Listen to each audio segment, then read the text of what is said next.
información y análisis con punto de vista. Aquí comienza Reunión de Pauta, con la conducción de Sebastián Aguirre.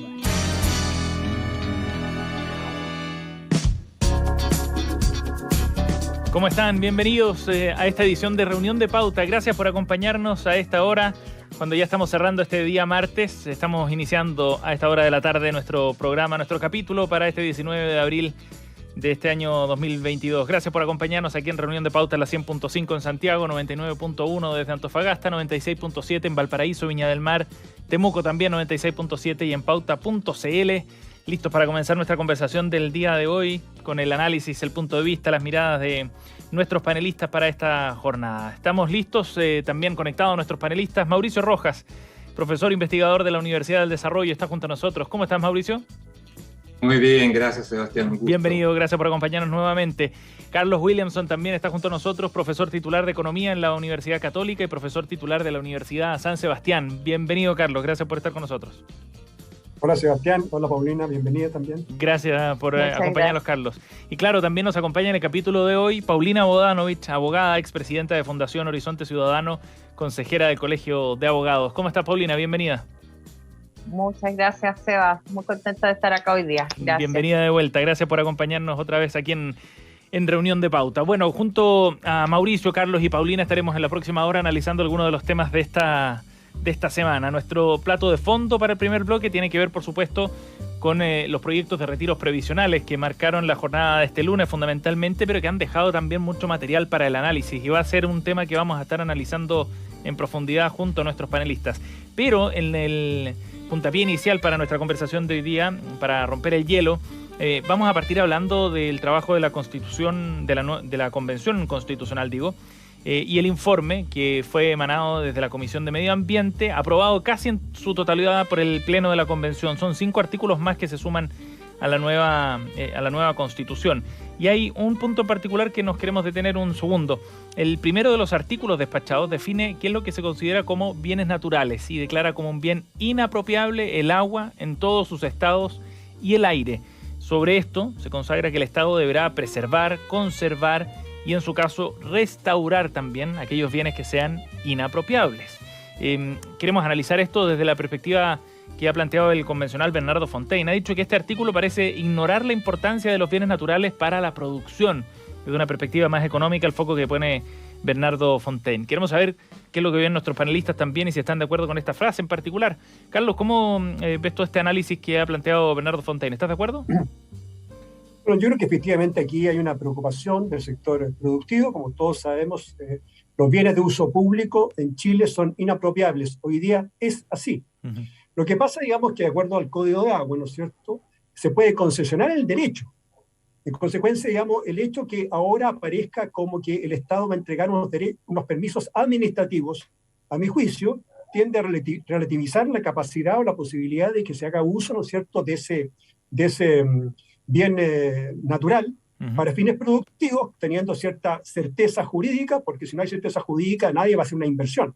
En muchos casos las inversiones en materia de agua son cuantiosas. Entonces, yo creo que aquí hay un problema que tiene que ver con el derecho al uso a la concesión. Hay que recordar además que el tema del derecho de propiedad, si ustedes recuerdan la discusión que había en derecho de propiedad, se excluyen los bienes incorporales.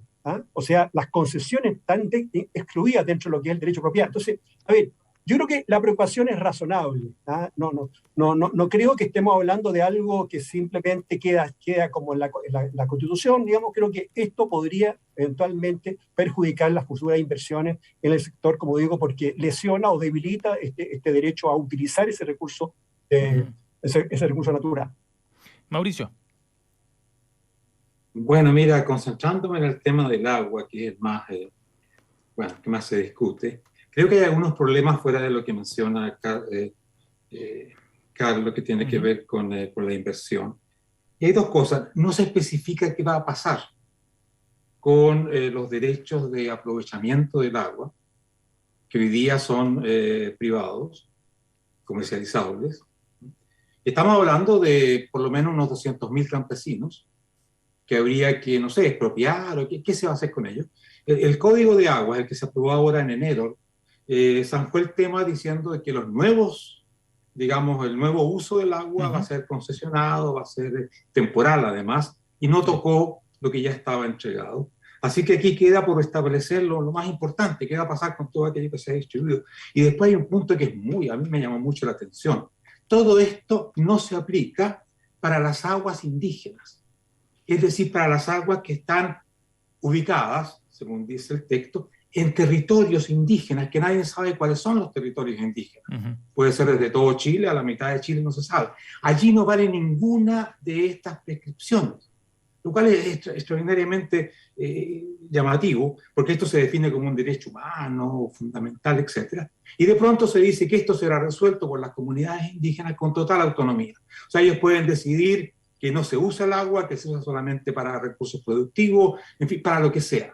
Y esto me parece que es absolutamente inconsistente. O sea, no podemos tener este tipo de dualidades en nuestra Constitución.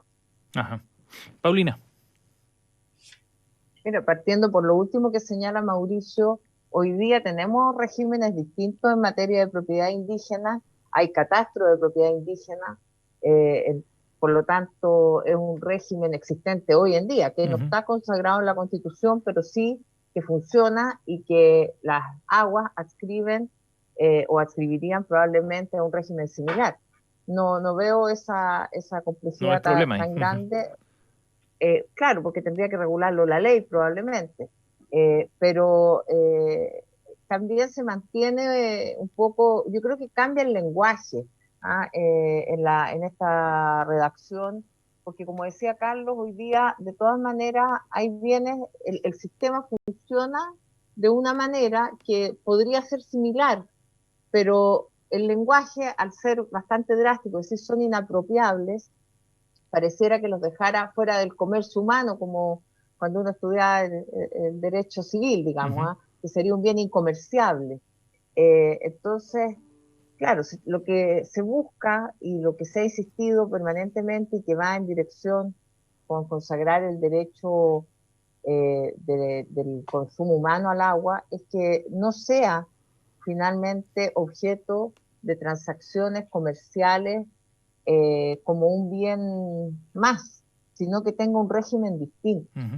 Por lo tanto, esto de que sea inapropiable y de que se puedan otorgar permisos, yo creo que, claro, es una cosa muy distinta, muy diferente a lo que estamos acostumbrados, pero yo no diría que esto va a espantar la inversión. No lo ves que como algo nadie va a poder incompatible. Trabajar, claro, porque finalmente hay un régimen de uso, que no es el que tenemos consagrado hoy día claramente, porque ese régimen está agotado porque hay, como todos sabemos, gente que no tiene agua y que esa agua ha sido destinada a otros usos, preferentemente industriales, agrícolas, que también los necesitamos. Yo pienso que en un Estado todos necesitamos que exista también esa industria y que exista trabajo. No es para que privar del agua a las empresas, pero sí que se compatibilice con el uso humano. Entonces, me parece que el lenguaje es duro y que causa impacto, pero en el fondo esta Constitución es muy crítica, y los constituyentes lo son, de lo que está establecido, por lo tanto no debiera extrañarnos tanto el lenguaje. Carlos, ¿querías agregar algo? Una pregunta más bien, digamos, a Paulina como abogada, ¿no es cierto? En el Código de Agua, ¿no es cierto? Entiendo que se establece, que se aprobó, se establece, digamos, que respecto al pasado, ¿no es cierto?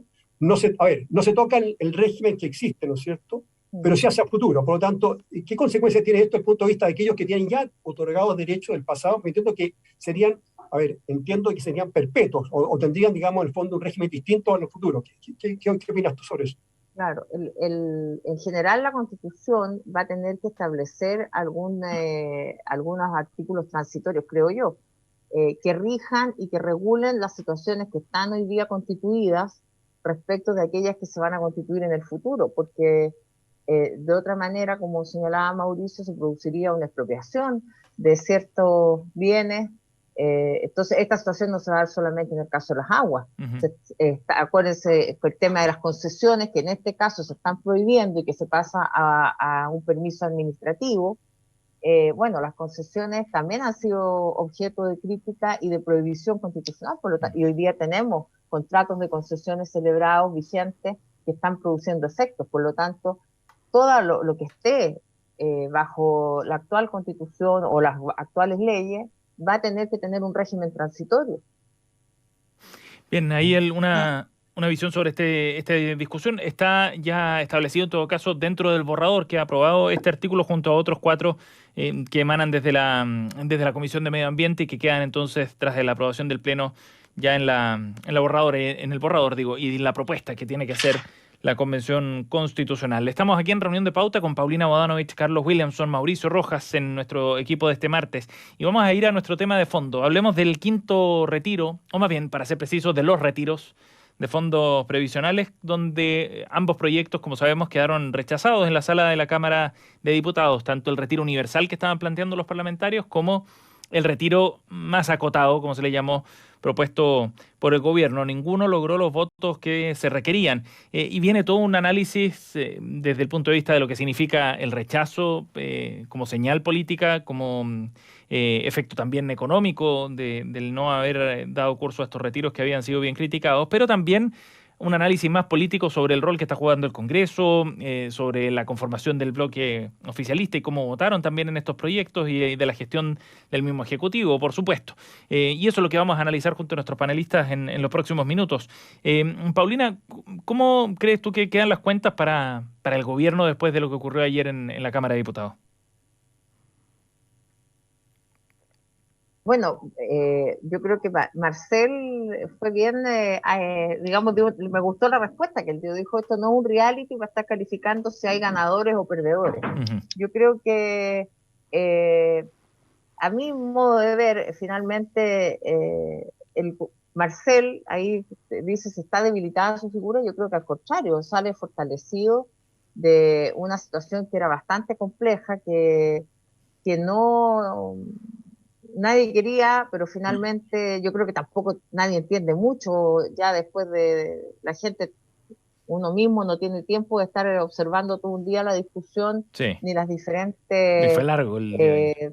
Cosas, claro, pero yo creo que el problema aquí está en que lo técnico no se conjuga con lo político. Uh-huh. Finalmente la técnica, la parte de Marcel me parece que estuvo muy bien. Yo creo que los retiros son una pésima política, que no puede seguir pagando la crisis o el problema cualquiera que sea y que devengan y continúen los trabajadores.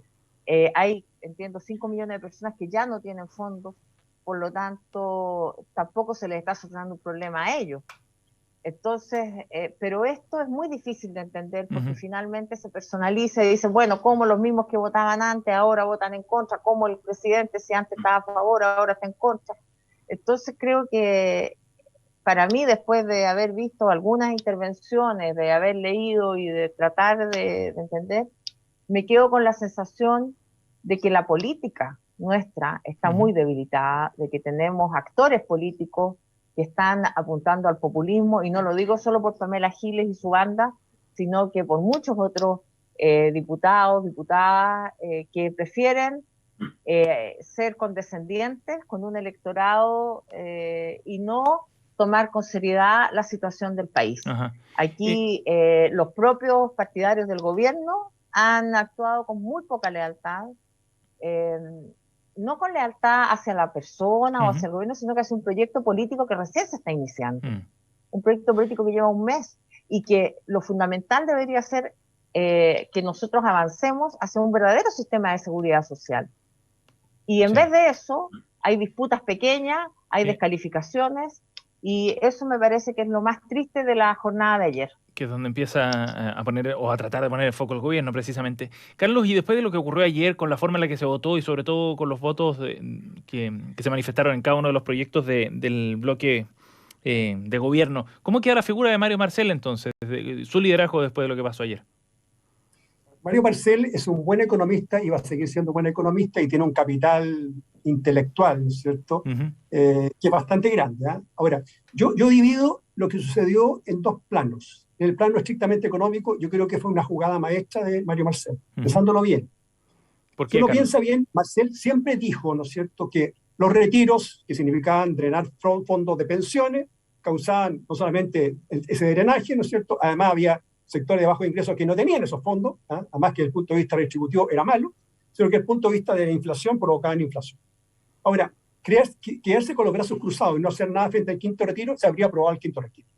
¿Cómo se puede neutralizar una política de esa naturaleza? Bueno, presentando un proyecto alternativo, bastante menos costoso desde el punto de vista estrictamente económico, evidentemente que es mejor, ¿no es cierto?, gastar 3.000 o 4.000 millones de dólares, ¿no es cierto?, o usar esos fondos de pensiones y no 16.000. O sea, desde el punto de vista estrictamente económico, utilitarista, ¿ya?, la jugada era esa. Tratar, digamos, de evitar el quinto retiro y además, ¿no es cierto?, tratar de evitar que también tuviésemos nosotros un proyecto de ley aprobado, porque igual 4.000 millones de dólares era mucho, ¿no es cierto? O sea, yo creo que fue una jugada más hecha desde el punto de vista estrictamente económico. Incluso más, se hizo de forma que a la derecha había que neutralizarla con algo. Había que entregarle una caluga, no sé si la caluga era la inexpropiabilidad de los fondos, una zanahoria. Sí. Una zanahoria, como se dice. ¿Ya?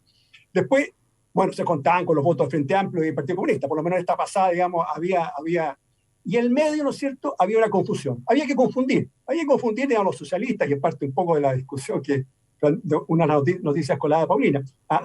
Así había que confundir, o sea, confundir para reinar. Y se logró justamente eso, que no se aprobara ninguno de los dos proyectos. Ahora, eso desde el punto de vista estrictamente económico, para un gobierno que está con una ortodoxia económica notable, me sorprende la Camila Vallejo, ¿no es cierto?, cuando habla de la inflación, ojo, la inflación. Yo creo que ni los economistas de Chicago decimos tan extremo en ese plano. Pero desde el punto de vista estrictamente político, el gobierno evidentemente perdió. ¿Por qué? Primero porque cualquiera de los dos retiros era popular. Sí. Y no se logró ese objetivo. O sea, no se logró tener, ¿no es cierto?, la posibilidad de pagar deuda, típico. O sea, desde el punto de vista político, fue malo el resultado desde el punto de vista de las encuestas, que eso se va a reflejar probablemente en la próxima encuesta. Ahora, desde el punto de vista estrictamente de Mario Marcel fue incoherente. Dejamos las cosas por su nombre. O sea, cuando uno dice, digamos, que los retiros son malos, da lo mismo si son por 2.000, 3.000, 4.000 millones de dólares, es malo. Ojo, además, este era un retiro que no tenía, ¿no es cierto?, el gravamen del punto de vista de impuestos. O sea, además era regresivo. O sea, ni siquiera tenía ese componente que uno vería, bueno, por último, los ricos van a tener que pagar impuestos. No es así. Pero es un proyecto del gobierno, digamos, no de él solamente, Carlos. No, por cierto, digamos, pero el base es que Mario Marcel siempre ha puesto énfasis como economista, digamos, no solamente el tema económico, sino el tema de equidad. El tema distributivo para él es un tema sensible, sí, políticamente. Y también aquí no fue... Por eso que yo creo que en la suma y resta económicamente bien, buen resultado, políticamente mal para el gobierno y también para Mario Marcel, que fue poco coherente. Mauricio. Oye, yo voy a hacer lo que Mario Marcel no quería, o sea, hablar de ganadores y perdedores. Más fácil. Yo creo que el gran ganador de todo esto es Chile, el país, porque cualquier retiro a estas alturas es un desastre. Ya tenemos una inflación del 10% y simplemente era echarle más fuego al fuego que tenemos ya. Creo que el segundo gran ganador fue Mario Marcel. En privado, sobre todo, debe haber destapado el champaña, debe haber... Fantástico. Porque la pesadilla para Marcel, como buen economista que es, era cualquier retiro. Porque manejar una inflación del 15%, que era lo que se advertía, etcétera, no es ningún panorama alentador. Por lo tanto, mira, Mario Marcel debe estar saltando en una pata hace mucho rato con este resultado. Ganar perdiendo, digamos. Claro, por supuesto. Claro. O sea, no se aprueba el proyecto del gobierno, ¿no? Él lo ha dicho muchas veces, ¿sí? Cualquier retiro era un desastre y tiene toda la razón. Creo que el tercer ganador es la derecha. La derecha no se dio el gustito de castigar al gobierno. Los republicanos, la UDI, en parte Renovación Nacional, Evópolis, votaron contra los retiros y creo que eso lo hicieron muy bien, aunque la tentación debe haber sido muy grande de castigar al gobierno. O sea, ellos perfectamente, porque la diferencia, lo que le faltó en votos al retiro del 10% era justamente lo que la derecha podía aportar, sí, tranquilamente, cuánto podían castigar al gobierno. Ahora, los perdedores, yo creo que el gobierno es un perdedor. Yo vi bastante del debate y era realmente penoso porque es una voltereta increíble. O sea, lo que decían ayer y lo que dicen hoy día es que no tienen nada que ver. Se han transformado de pronto en neoliberales, ortodoxos, etcétera, una cosa impresionante. Mauricio, que por supuesto que a nadie le resulta creíble. O sea, fue un espectáculo triste en ese sentido y no les queda otra cosa. O sea, ahora están gobernando, tienen que hacer lo que cualquier gobernante más o menos responsable hace. Mauricio, creo ahora, que también una pregunta para ser bien específico respecto a lo de Mario Marcel. Efectivamente, claro, aparece como ganador por el hecho de que no se haya aprobado ninguno de los retiros, ¿no? Pero claro. Desde el punto de vista del liderazgo dentro del gobierno y de su posición dentro del gobierno, pensando en que efectivamente se presentó un proyecto por parte del Ejecutivo para permitir un retiro con los que nunca estuvo de acuerdo, ¿tú crees que él en esta pasada, de todas maneras, su liderazgo queda algo debilitado? No, pero por supuesto, el siguiente perdedor que venía era Mario Marcel. Ajá. O sea, Mario Marcel fue un ganador como ministro de Hacienda responsable, que no tiene que manejar la inflación del 15%, pero lógicamente que es un perdedor. Tuvo que presentar un proyecto en el cual no creía, tuvo que evaluar su conocimiento técnico, o sea, tuvo que hacer cosas que son bastante humillantes para una persona que tiene el peso intelectual y económico de Mario Marcel. Ahora, otro perdedor muy importante. De eso, espera un poquito, yo no creo. Espera un poquito. Después, al tiro, Paulino. Otro perdedor muy importante es Giorgio Jackson. Manejó muy mal la parte parlamentaria. O sea, la tarea de Giorgio Jackson es que funcionen las cosas en el Parlamento. Y la verdad es que de funcionar no fue en absoluto nada. Así que hay perdedores y ganadores, y Mario Marcel tiene esa doble calidad, creo yo. Paulina. Cuando uno ha estado en el gobierno, sabe que los proyectos que entran no entran sino con la venia del ministro de Hacienda. Así que yo creo que el proyecto que entró no entró y no es una humillación para Mario Marcel, y coincido con lo que decía Carlos Williamson, en el sentido de que finalmente fue parte de una estrategia de tirar un proyecto que era de menor impacto, que tampoco probablemente le gustaba mucho, pero que era más fácil administrar, y que en definitiva al dividir la votación probablemente iba a ocurrir lo que terminó ocurriendo. Ahora, el problema de esto es la parte política, porque esto lo podemos analizar y entender en el laboratorio, pero explicárselo a la gente en la feria es imposible. Por el apoyo que había a los retiros, dices tú. Porque, claro, es que ¿sabes lo que pasa, Sebastián? Que lo que está instalado, y que creo yo que es el grave problema que tenemos hoy día, es que los retiros instalaron que la plata es mía. Y si la plata es mía, entréguenmela, porque yo la administro mejor que la AFP. Eso es lo que está instalado hoy día. Entonces tú no vas a poder luchar, y ahora va a venir alguien con el sexto retiro, el séptimo, el 100%. Ya está presentado, de hecho. Hay llamados bien impresentables a salir a la calle, a pedir el 100%. Entonces, y digo impresentable porque a mí no me parece que sea coherente con un gobierno que lleva un mes de gobierno, disculpando lo redundante, salir a la calle a exigir nada, y menos el 100% de las plata. Entonces, la verdad es que aquí hay un manejo político también con ciertos intereses que hay que tener en cuenta, porque el tema se va a resolver con un sistema previsional de verdad y no con más retiro.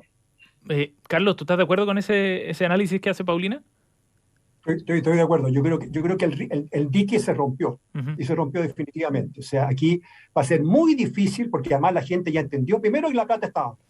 Estas dudas, ¿no es cierto? La plata estaba, ¿no es cierto? Ha permitido, digamos, generar, ¿no es cierto?, condiciones bastante más favorables desde el punto de vista de la familia, evidentemente. La pandemia fue valioso, ahora mucho menos valioso. Yo el otro día hacía un comentario que como que nadie me pesca.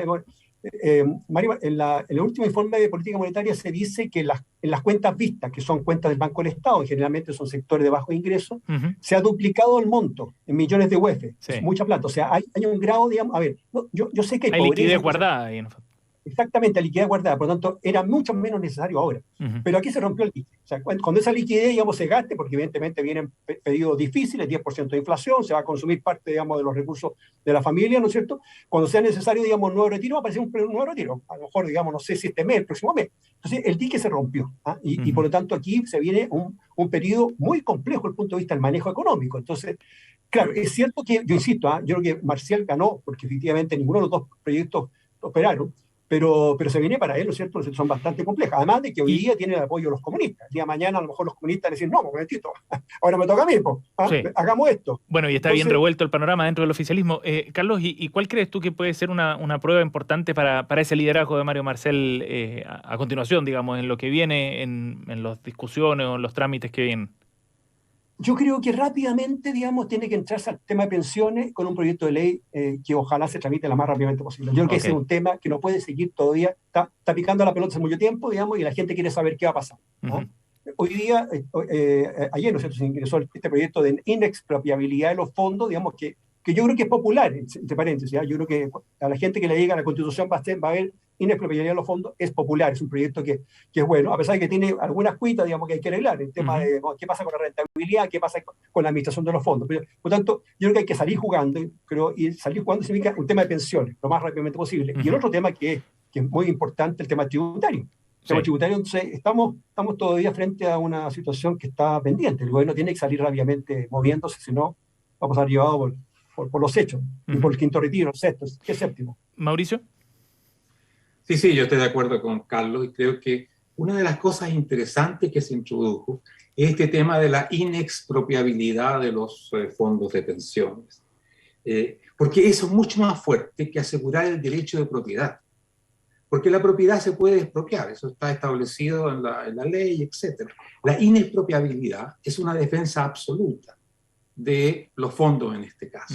Ahora, lo que se pide y lo que se espera también del presidente y de sus ministros es que esto pase a la convención. Y creo que ahí van a encontrar una resistencia absoluta a declarar inexpropiables estos fondos. Creo que van derecho a una colisión con la parte más extrema de la convención, que es muy, muy importante. Así que ahí vamos a tener un tema político que va a ser central y muy pronto. Por lo demás es cierto lo que Carlos dice, o sea, son los grandes temas, Marcel lo decía, los grandes cambios, también lo dijo el presidente hoy día, que no hay que tratar de solucionar temas estructurales de largo plazo con medidas de corto plazo, es que no tienen nada que ver una cosa con la otra en realidad. Una cosa es un nuevo sistema de pensiones, lo que se quiera. Otra cuestión es que la gente diga, mira, si esta plata es mía, quiero que me den tal por ciento. Por lo tanto, creo que no va a parar nuevos retiros, o por lo menos la demanda esta. Y creo que se le van a venir situaciones complicadas porque hay una movilización. En este caso de sectores de clase media, tipo, bueno, los portuarios, los camioneros vienen ya muy pronto, que le va a causar un tema ahí bastante complicado. Paulina, lo último antes de la pausa. Justamente hoy se está debatiendo las normas de seguridad social en el pleno de la convención, por lo tanto, en derechos fundamentales, proyecto, este proyecto ingresado ayer, los constituyentes lo calificaron como un remesón fuerte a su debate. Entiendo que el Partido Comunista está totalmente en contra de aceptar incluir la inexpropiabilidad.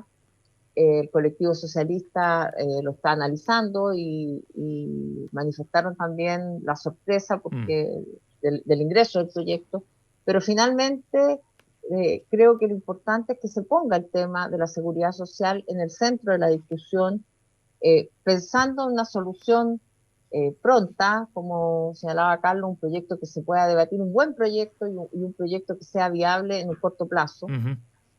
Donde los fondos de los trabajadores no estén en cuestión, porque también se ha formado mucho lío con esto de que los fondos no serían de cada persona, y finalmente el sistema que hoy día tenemos es cada uno teóricamente es dueño en una suerte de propiedad, porque en realidad somos dueños teóricos, porque no podemos usar, gozar ni disponer, sino hasta la jubilación, cuando cumplamos la edad, claro. Pero están adscritos a un fin.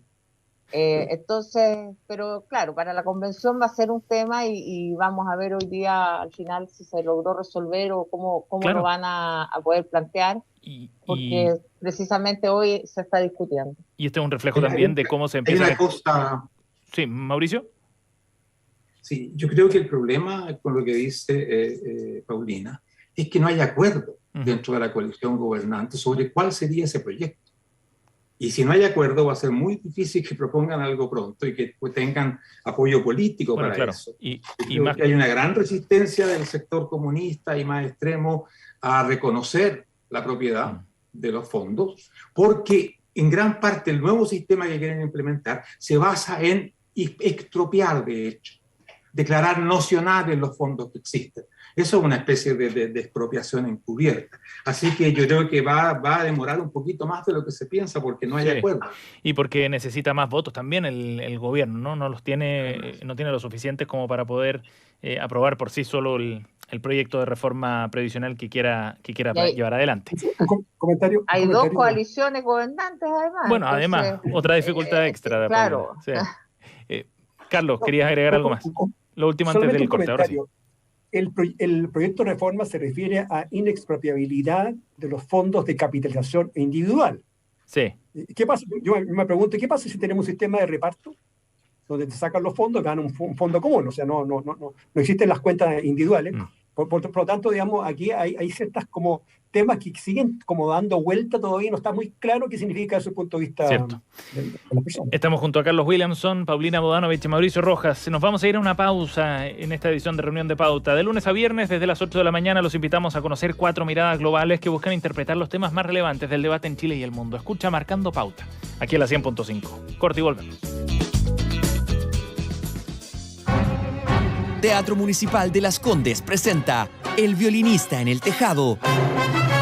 El musical, ganador de 10 premios Tonys, incluido Mejor Musical. Alegría, familia, risas y por sobre todo, tradición. Con Daniel Muñoz, Sara Pantoja, Francisco Daño Beitía, José Antonio Raffo, junto a un gran elenco. Venta de entradas a través de www.tmlascondes.cl y en las boleterías del teatro. El violinista en el tejado, el musical, desde el 21 de abril. Produce Darshan Teatro. Invita Pauta.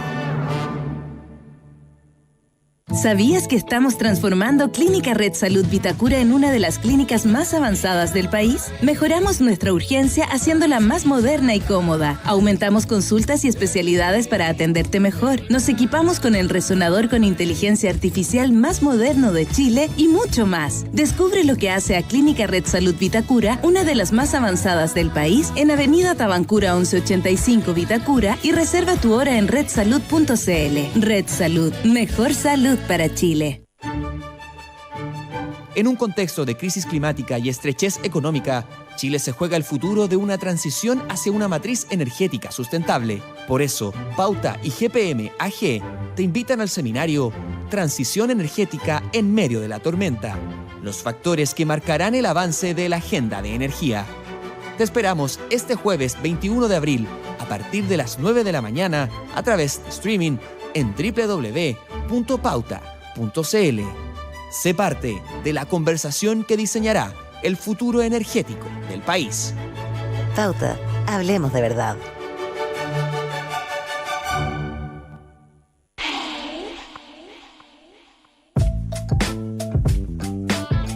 Un gran día incluye información relevante, actualidad, tendencias y una gran selección musical. De lunes a viernes, a partir de las 10 de la mañana, escucha a Isabel Plant en Un Día Perfecto. Pauta, hablemos de verdad. Cada tarde, a partir de las 20 horas, Christian Barnken nos invita a pasear con él y con sus invitados en su jardín. Media hora de conversaciones y reflexiones. No dejes de escuchar los sonidos y palabras de Desde el Jardín. Pauta, hablemos de verdad. Conversa con nosotros en redes sociales. Síguenos en pauta.cl en Facebook e Instagram y pauta_cl en Twitter. Participa, comenta y comparte tu opinión. Pauta, hablemos de verdad. Reunión de Pauta, un espacio para conversar y analizar la actualidad. Pauta, hablemos de verdad. Nos ponemos románticos a esta hora de la tarde en Reunión de Pauta para recordar a Luis Miguel, que está de cumpleaños. Un 19 de abril del año 1970 nació Luis Miguel, el cantante mexicano, que cumple 52 años entonces. El cantante que ha ganado más de 120 premios a título personal por sus canciones y álbums. Es el cantante más joven en recibir un Grammy, 14 años de edad. También el artista latino más joven en recibir una estrella en el Paseo de Hollywood con 26 años. En octubre de 2011 fue proclamado como el mejor artista latino de los últimos 25 años Según la revista Billboard, al menos, el Sol de México, como lo apodan, ha vendido más de 100 millones de discos en todo el mundo. Ha tenido un nuevo aire también de la mano de la serie que relata su vida en Netflix. Está viviendo un momento de cierto revival, quizás, el artista mexicano que recordamos el día de hoy. Un golpe de pasión, Escuchas Reunión de Pauta en Pauta 100.5. Pues le vamos a reclamar a nuestro editor porque también está de cumpleaños Colo Colo hoy día y no nos acordamos de la fundación del equipo más popular de Chile, pero no importa, no entremos en esos temas porque pueden ser conflictivos. Carlos Williamson, Paulina Bodanovich y Mauricio Rojas nos acompañan aquí en Reunión de Pauta en la 100.5. Y vamos a las noticias coladas también para ir a la pauta y la selección de temas que han traído nuestros panelistas el día de hoy. Y hagamos el vínculo con el primer bloque, si les parece. Partamos con la noticia colada de Paulina Bodanovich, que nos propone referirnos en particular a la intervención que tuvo la diputada de Convergencia Social, Gael Jomans, ayer, que apeló en su exposición en la Cámara ayer a los socialistas. Reivindican a Carlos Lorca, dijo, pero no son capaces de defender un programa de cambios. Luego tuvo que pedir disculpas igual, Paulina. Cuéntanos sobre el tema.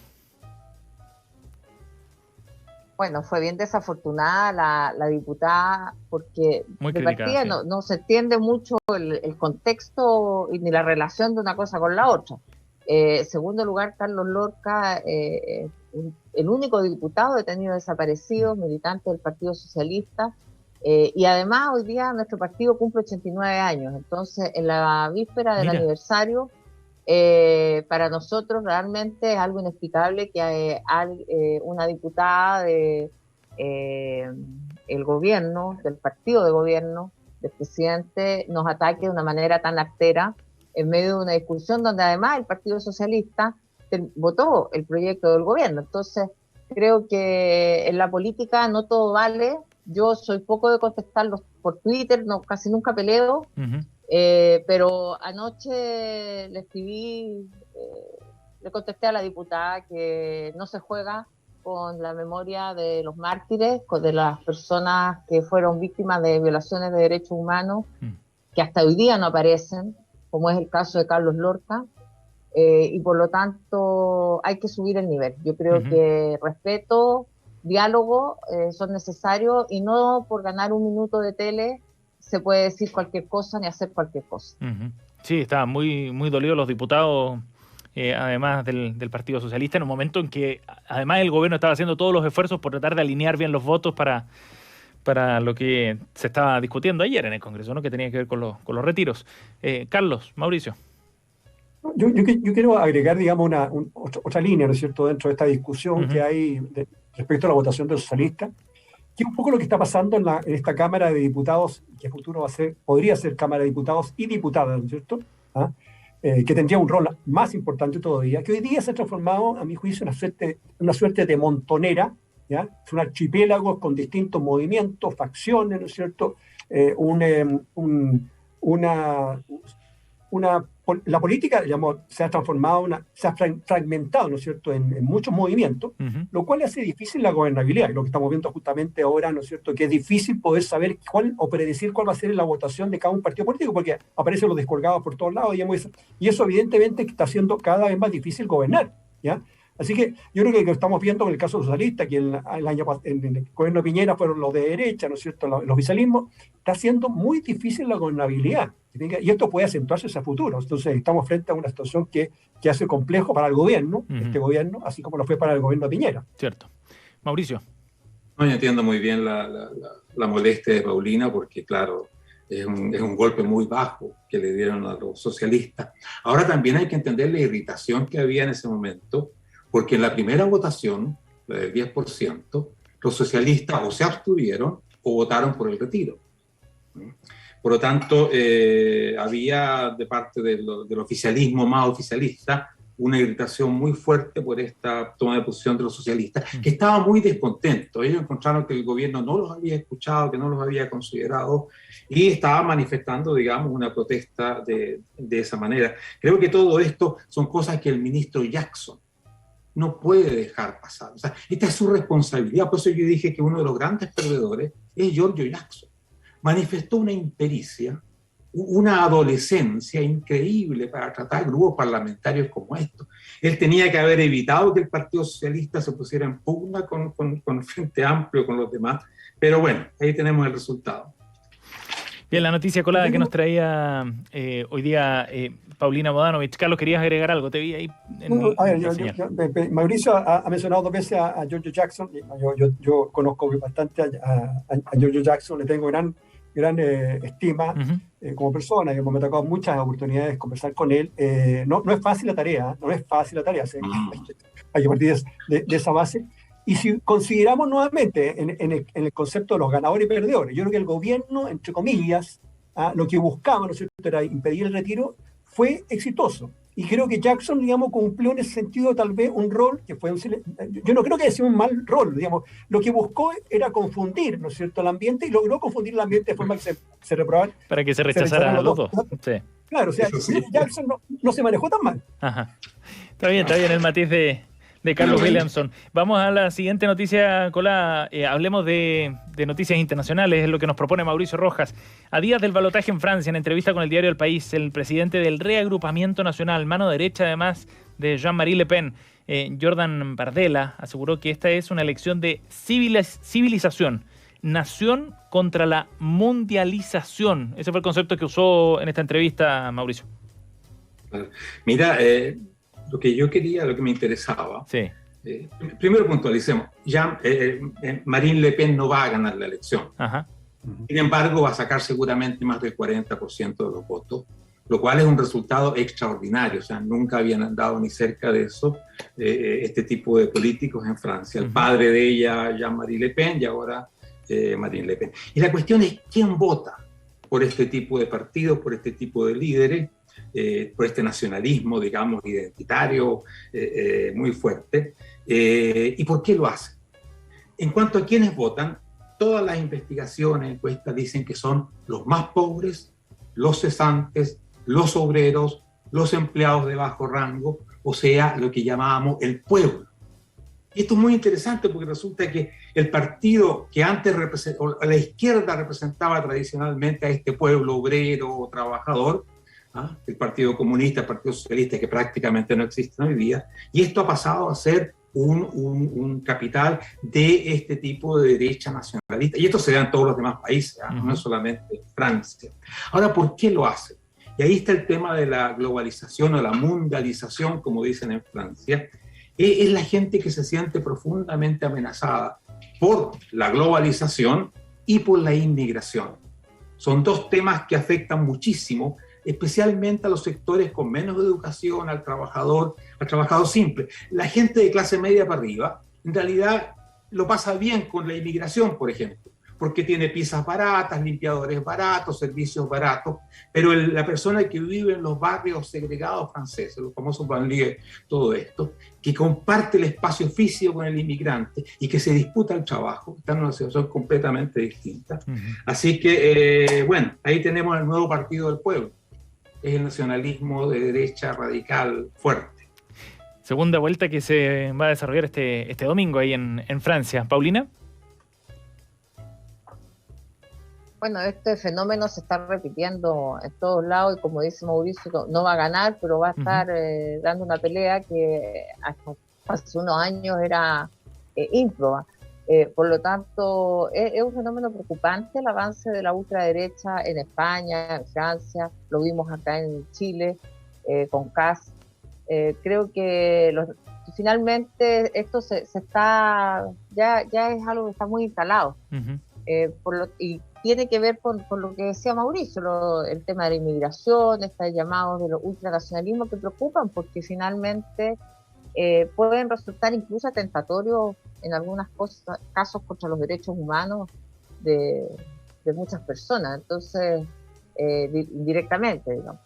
Sí. Por lo tanto, este fenómeno mundial creo que hay que no solo seguirlo observando, sino que empezar a trabajar para que quienes estamos en política también pongamos un freno y pongamos los temas relevantes para hacer este parelé, porque finalmente si uno analiza los sectores, generalmente es gente bueno, el caso de Francia es bien impresionante, porque uno ve el mapa y está muy, muy plagado de votación de Le Pen. Entonces es mucho la zona más sur, sobre preocupante, todo, porque sí. no es, claro, no es tal vez el sector tan campesino, no, tiene una lógica bastante compleja. Sí. Pero yo creo que es un tema que hay que ponerle ojo. Uh-huh. Carlos. Yo no creo que Kast sea Le Pen, o sea, yo creo que hay un matiz de diferencia. De partida Le Pen, ¿no es cierto?, es muy anti, ¿no es cierto?, globalización o mundialización. Pero Kast, por ejemplo, nunca renegó de la apertura comercial, que es muy importante, ¿no es cierto?, el desarrollo, la apertura hacia afuera. Por lo tanto, yo creo que hay matices de diferencia entre uno y otro. Ahora, Ajá. yo creo que evidentemente que le haría muy mal a Europa, ¿no es cierto?, que ganara una persona como Le Pen, por toda su posición. Desde el punto de vista, por ejemplo, todo el conflicto con Ucrania, digamos, Sí. ¿qué significaría todo eso? Y desde el punto de vista de Francia, hay que recordar que Macron salió, ¿no es cierto?, porque fue como lo que se decía el centrista radical, el que estaba en el centro-centro, ¿ah?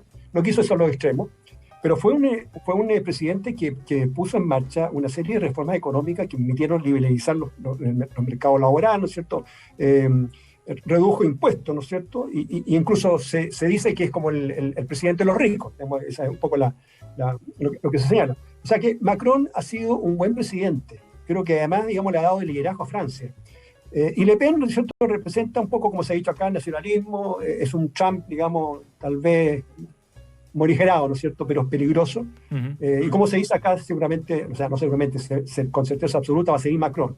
Pero evidentemente que el crecimiento de Le Pen muestra una tendencia que es preocupante en el mundo entero. Más allá de cambios más de fondo también en el escenario. Veremos qué es lo que ocurre el domingo, día de la segunda vuelta de elección ahí en Francia. Nos vamos a la última noticia colada. Carlos Williamson nos trae lo siguiente. El Ministerio de Educación pidió suspender la prueba SIMS este año por el estrés de las comunidades educativas, dificultades también de comparabilidad con otros años y falta de recursos. El Colegio de Profesores dobla la apuesta y lo pide eliminar derechamente para siempre. Carlos, cuéntanos sobre esto.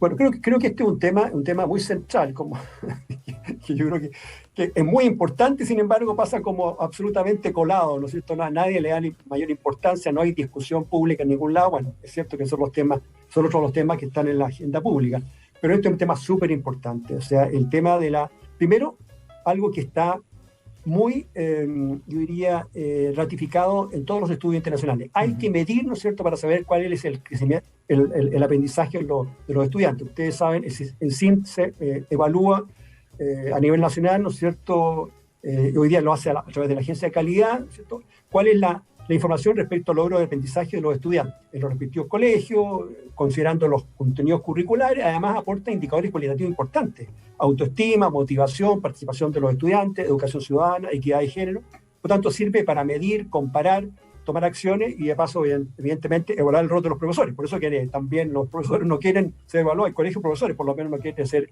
evaluados y por eso se opone. Yo creo que el mayor agobio para la familia hoy día, ¿no es cierto?, saber cuánto están aprendiendo sus hijos, no en mediciones internas, sino que en mediciones que puedan compararse a nivel nacional, por colegio, en fin. Todo eso se pierde si es que no hay una medición. Por lo tanto, tenemos que tener conciencia que la pandemia no solo ha tenido impacto desde el punto de vista de la salud de los jóvenes, los escolares, sino que además está causando severos retrasos cognitivos que están acreditados. Las estimaciones, los estudios parciales que se han hecho, por ejemplo, dicen que el lenguaje y comprensión lectora hay un atraso brutal.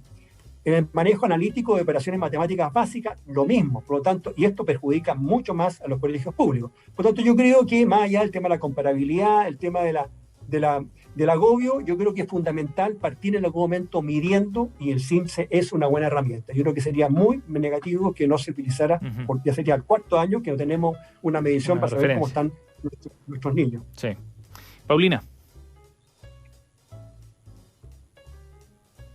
Mire, me parece que el instrumento siempre se puede mejorar, hay que ver qué es lo que está midiendo el SIMSE, pero los argumentos que dan no me parecen del todo atendibles, porque esto de que no hay cómo comparar, bueno, si no lo hacemos este año menos va a haber para comparar después. Entonces, como bien ridículo. Segundo, que no haya recursos. Bueno, los recursos tienen que estar donde son necesarios. Y uno puede reasignar partidas presupuestarias, puede haber, si es necesario hacerlo, hay que tener los recursos. Y lo que sí creo que tenemos un tema con los 2 años de pandemia donde los niños no estuvieron yendo al colegio, donde incluso aquellos que tuvieron la posibilidad de ir o de estar en clase, y ¿cómo se llama esto? Por computador, tampoco aprendieron lo que aprendían porque costó mucho la adecuación para nosotros, para todos. Entonces, me parece que tal vez hay que establecer un sistema transitorio o con alguna modificación, pero que lo importante es saber cómo están los niños. O sea, a lo mejor a esta generación de la pandemia habrá que alargarles el colegio un año. No sé, a lo mejor estoy diciendo una brutalidad, no soy experta en educación. No, claro. Pero puede ser. Pero se necesita el diagnóstico. Vamos a someter a la misma exigencia, a los mismos modelos y a las mismas mediciones a quienes no vivieron una vida normal, porque seamos claros que esos 2 años no fueron normales ni para los niños, ni para los padres que estábamos en la casa, tratando de educarlos, tratando de trabajar. Bueno, entonces yo creo que esto es una cosita que hay que darle un poquito más de vuelta, pero decir que no tienen cómo medirlo, o el estrés, bueno, si fuera por el estrés, mejor nos quedamos todos en la casa, porque la verdad es que que estamos estresados todos, y eso que está partiendo el año. No solo los niños, parece. Mauricio. Sí, yo creo que es más importante que nunca hacer una medición, porque tenemos que saber qué pasó en todo este periodo de pandemia. O sea, tenemos que saber si hay un atraso y cuánto atraso hay, porque eso es lo que va a determinar las medidas que se puedan, que se deban aplicar en este caso. Así que el argumento de que no hay que estresar a los jóvenes, en fin, todo eso es realmente absurdo cuando tenemos que saber, tenemos que ver la realidad, digamos, derechamente.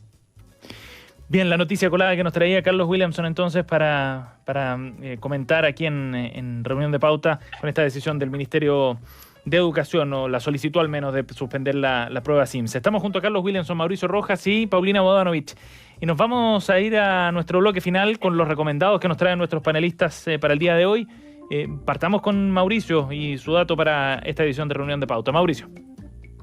Mira, a lo mejor los auditores se acuerdan de una película que recomendó María Olivia, que se llama El culpable o La culpa. Es un policía que está hablando por teléfono con alguien que lo llama de emergencia. Toda la película ocurre concentradísima allí. No se ve más que el hombre que está hablando por teléfono prácticamente. Es muy interesante. Ahora, esa película es del 2021, pero es un remake. Hay un original. El original es del 2018 y es una película danesa. Y es mucho, mucho mejor. Así que yo le recomiendo al que ha visto esa película o al que quiere verla, que vean sobre todo la edición danesa de la película, la original de 2018, es realmente impresionante. La concentración que pone en este policía y en todo lo que pasa. Y se llama igual, ¿no? Se llama La culpa. Sí, se llama El culpable o La culpa. Bueno, en danés se llama Den Skyldige, que es otra cosa, pero es lo mismo, porque los norteamericanos compraron el derecho y la rehicieron, pero la rehicieron sin llegar ni de cerca a la calidad de los daneses. Bien, ahí está el recomendado entonces de Mauricio Rojas. Otra mirada también, esta película original que ya habíamos comentado anteriormente, pero ahora viene el original de esta película danesa. Estaba tratando de ver dónde estaba en algún streaming aquí en Chile, no lo encuentro, pero vamos a buscarlo, vamos a buscar el dato para complementar el recomendado de Mauricio Rojas. Carlos. Yo quiero recomendar una película de Netflix un poquito frívola, digamos, folletinesca, que es Anatomy of Scandal, que tiene que ver, digamos, con una acusación de un ministro de un gobierno conservador. Además, digamos, que si uno mira, digamos, las caras se parecen bastante a los últimos gobiernos conservadores. Un ministro, ¿cierto?, que es acusado de violación. Es muy interesante la trama que se está descubriendo, pero como digo, muy entretenida y vale la pena. Anatomía de un escándalo en película en Netflix. Bien. Está bien buena, Carlos, yo la vi. ¿La viste, Mauricio? Sí. Bueno. ¿Te gustó? Sí, por supuesto, claro. Bien, una serie. Bien recomendado. La vi el fin de semana y la vi el fin de semana muy buena. Mira, bien. Triple recomendación entonces para esta película Anatomía de un escándalo. Paulina, tu recomendado para hoy día. Yo invito a todos los auditores a ir al teatro. Siempre hago el punto en los actores, en las actrices, que lo han pasado pésimo, que tratemos de levantar el Teatro Nacional yendo a cualquiera de las obras. Y recomiendo, en el GAM está todavía la obra Mistral Gabriela, que está actuada por Solange Frackington en una impecable actuación, muy buena, que quedan unos pocos días todavía para poder verla. Así que ojalá puedan ir, y si no es a esta obra, a otra, apoyemos a nuestros artistas chilenos. Bien, buen punto. Me sumo también a ese llamado, porque efectivamente uno de los sectores, ahí hay varios también, ¿no?, que se vieron bien golpeados por la pandemia, como tú decías. Paulina Bodanovich, Mauricio Rojas, Carlos Williamson, nuestros panelistas para Reunión de Pauta de este día martes. Muchas gracias a los tres, que estén muy bien. Gracias. Chao. Chao, gracias. Que estén muy bien. Bien, estamos cerrando esta edición de Reunión de Pauta, día 19 de abril. Gracias por acompañarnos. Cristian Barken viene en unos minutos, como siempre, desde el Jardín, aquí en la 100.5, hoy conversando con el filósofo Raúl Veloso. Gracias por acompañarnos. Hasta mañana. Acabas de escuchar una hora de conversación y análisis